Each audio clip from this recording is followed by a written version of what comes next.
Olá, meus amigos, tudo bem com vocês? Então vamos retomar aí a segunda etapa da aula sobre a relação de causalidade ou nexo causal. Relação de causalidade ou nexo causal. Então, é a segunda etapa da nossa aula, nós vimos aí no início, né, toda a parte conceitual sobre causa, fizemos uma revisão geral do ponto que nós estamos, lembrando que crime é fato típico e ilícito culpável e que o fato típico possui 4 elementos estruturais: a conduta, o resultado, o nexo de causalidade, que é o que nós estamos estudando, e a tipicidade. Lembrando aí que nós já estudamos a conduta, né, todas as suas peculiaridades, conduta por ação, por omissão, dolosa, culposa. Vimos também a teoria do resultado, né, a sistemática de estudo do resultado, o resultado naturalístico, o resultado normativo, o resultado jurídico. E agora estamos no estudo do terceiro elemento aí do fato típico, que é o nexo causal, o vínculo de causalidade, a relação de causalidade. Então, vamos ingressar nessa segunda etapa da aula, e aí nós vamos estudar o quê? As concausas, né? Então, nós vimos o que é causa e agora nós vamos estudar concausa. Ou seja, concausa é a convergência de uma causa externa à vontade do autor da conduta, influindo na produção do resultado naturalístico por ele desejado e posicionando-se paralelamente ao seu comportamento, seja por ação ou por omissão. Então vejam só, a concausa é uma causa paralela externa que vai se somar à causa principal ou não e vai influenciar na produção do resultado, né? Eu estou dizendo vai influenciar ou não, porque nós vamos ver aí como se divide, né, a teoria das concausas. O que a gente precisa ter em mente, então, é que concausa é a causa que surge paralelamente a uma causa dita principal, enfim, são causas que vão se somar. Então, isso é a concausa, ou ela existe, mas ela acaba não tendo influência no resultado, como nós vamos ver adiante, né? Então, olha lá, são causas que concorrem paralelamente na produção do resultado, mas como nós vamos ver, nem sempre elas fazem parte aí da produção final do resultado. Legal? Então, estudamos inicialmente na primeira aula as causas e agora nós vamos ver as concausas. Lembrando, meus amigos, que esse é um dos temas mais espinhosos aí, é cheio de detalhes, né? Então, mantenham aí a atenção nessa temática. Então, olha só que interessante, né? Então, nós temos o quê? Aqui o B, e nós temos o A, e nós temos um lustre, né? O A atira em B para matar, mas aquilo que efetivamente vai causar a morte de B é o traumatismo craniano decorrente da queda do lustre. Então vejam que o quê? Tanto a queda do lustre quanto o disparo de arma de fogo são concausas, porque são causas que andam paralelas. Nesse caso aqui, foi possível identificar através da perícia que de fato o indivíduo ele sucumbiu, ele morreu, né, em razão do traumatismo craniano e não do disparo. E aí nós vamos ver no estudo disso tudo como que nós resolvemos a questão. E aí, responde por tentativa, responde por consumação, não responde por nada. O lustre é que vai preso, o lustre é que vai responder pelo crime. Então, claro, eu estou brincando aqui, né? Mas o estudo da concausa serve para isso. Em situações dessa, e aqui, claro, estou colocando uma situação bem simples, né? O disparo de arma de fogo ele acaba afastado porque quem foi causa efetiva foi a queda do lustre. Mas será que tem repercussão aqui para o A? Será que ele sofre algum tipo de sanção? Será que existe algum impacto penal para A? E é isso que nós vamos estudar dentro da sistemática das concausas. Legal? Então, olha só, eu preparei um quadro aqui que na verdade é uma visão geral de tudo aquilo que nós vamos estudar. Então nós temos dois grandes grupos de concausas, nós vamos estudar todos eles. Primeiro é a concausa absolutamente independente. Olha só, a causa efetiva do resultado, aquilo que de fato leva ao resultado, não tem origem na causa concorrente. Então, é uma causa absolutamente, é uma causa com causa absolutamente independente. Não há interferência aqui. Então, ela pode ser pré-existente, se ela vem antes da causa concorrente, ela é concomitante, se a causa efetiva é simultânea à concorrente, ou superveniente, quando a causa efetiva, aquela que de fato vai levar ao resultado, ela vem depois da causa concorrente. Vamos dar tudo isso. Do outro lado, nós temos aqui a concausa relativamente independente. Relativamente independente. Então, neste caso aqui, o que nós temos? Olha só, a causa efetiva do resultado, ela vai ter origem direta ou indiretamente na causa concorrente, ou seja, por ela ser relativamente independente, essa concausa, ela tem alguma influência aqui na causa efetiva. Ela vai de alguma maneira somar forças aqui na causa efetiva para produzir o resultado, tá?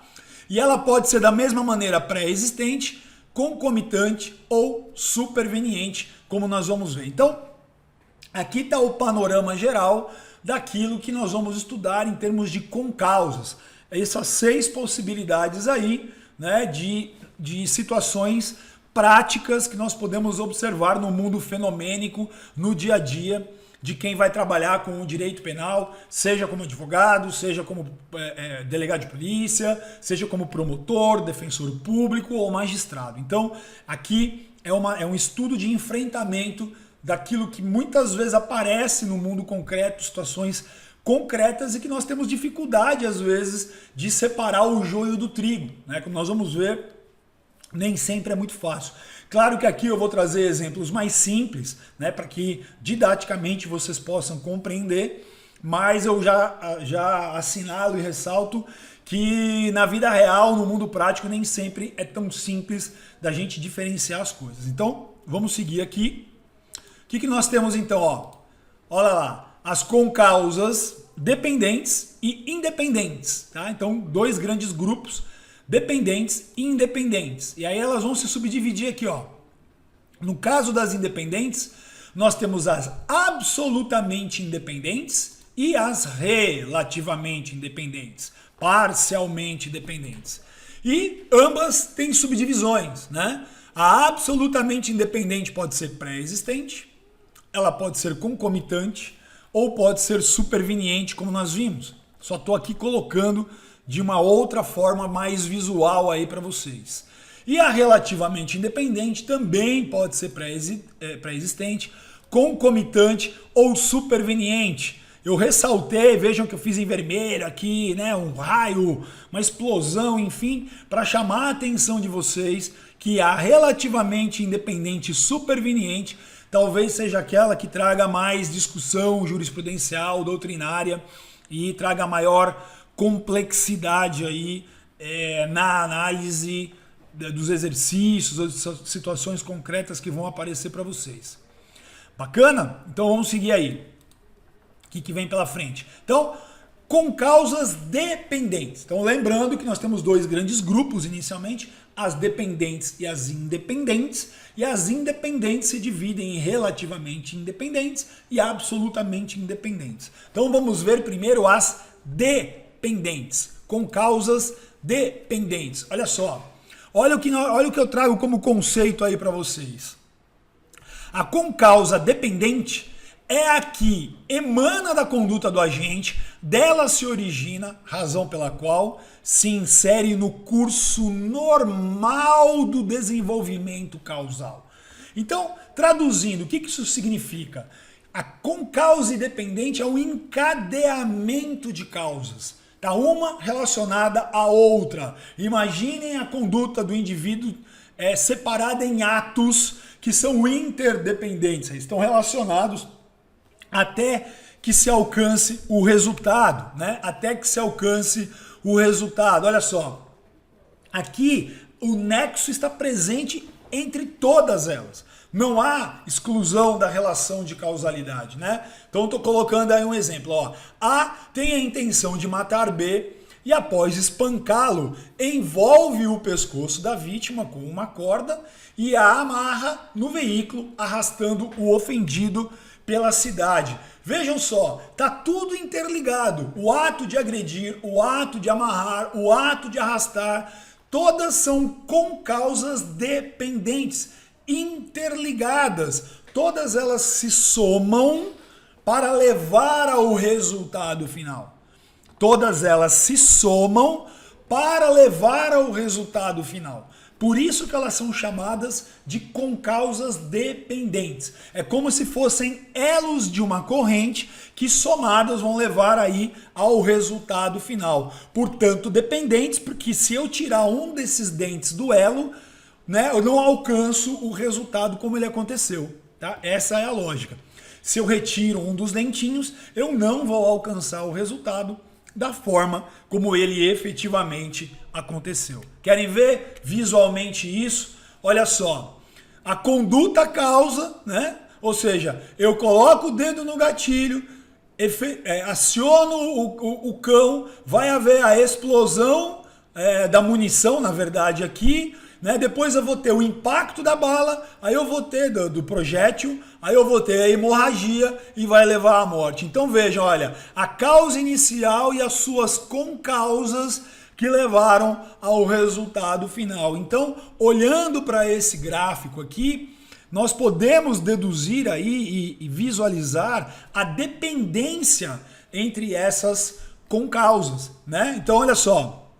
O ato de sacar a arma, de acionar o gatilho que vai provocar aí a queima da pólvora com a explosão da cápsula, vai impulsionar o projétil que vai atingir o corpo da pessoa, provocando uma hemorragia que vai levar à morte.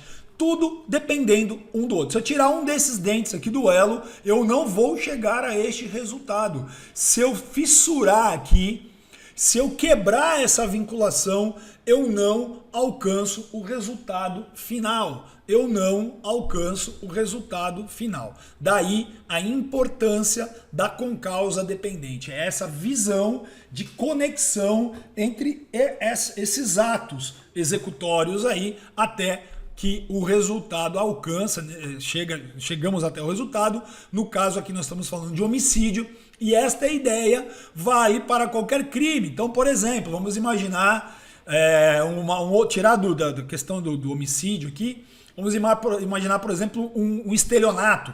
O indivíduo vai, por exemplo, produzir lá um talão de cheque falso, aí ele vai até uma vendinha, aí ele vai simular que ele está ali escolhendo produtos, ele vai sacar aquele cheque, ele vai preencher, ele vai assinar, isso vai para a mão do comerciante e ele vai levar a mercadoria. Então, todas essas causas estão interligadas para alcançar o resultado final, que é a redução ilícita do patrimônio da vítima. Isso vocês podem analisar para os crimes aí de resultado naturalístico, materiais, né? Então, vamos ver todo esse encadeamento aí. Legal? Seguindo então. Então, nós vimos as dependentes, as causas dependentes, não traz grande problema o estudo delas, porque como nós vimos é um encadear de causas, né? Então as concausas dependentes é um encadear de causas, havendo uma dependência umbilical entre elas, muito próxima entre elas para chegar até o resultado. Então, a segunda modalidade, e aqui sim agora nós vamos começam os problemas, né? É a concausa independente, né? A concausa independente, olha só, é aquela que vai desviar da linha normal de desdobramento, né? Ela é independente porque é uma causa que vai estar de alguma maneira conectada àquela causa inicial, mas ela desvia do desdobramento normal, né? O aparecimento dela, o surgimento dessa concausa independente é uma situação inesperada e imprevisível. É uma situação inesperada e imprevisível. Por isso que é uma concausa independente, né? Olha só, ela pode ter a capacidade de por si só produzir o resultado, inclusive, né? Embora ela seja um desvio causal, pode ser que ela sozinha leve a um resultado final inesperado. Ela leve a um resultado final inesperado, tá? Então, eu só quero mostrar para vocês, imaginem vocês um evento, você tá ali, uma ambulância que está transitando, né? Fulano deu um tiro em alguém, né? É a causa, né? Essa pessoa foi socorrida e a ambulância está trafegando lá pela estrada. De repente vem um avião, uma aeronave, pá! E acerta a ambulância. Veja só, é um desdobramento e totalmente inesperado e imprevisível que ele sozinho pode levar à produção do resultado. Tá? Ele sozinho pode levar à produção do resultado. Pode parecer absurdo, mas deem só uma olhada nisso. Bom, seguindo aqui então, olha só, vamos ver então a primeira, absolutamente independentes. Então, com causa absolutamente independente. Então, nós temos as relativamente dependentes e as absolutamente independentes. Nós vamos começar primeiro por essa, causa absolutamente independente. Olha só, a causa efetiva do evento, ou seja, a causa que levou ao resultado, não se origina da causa concorrente.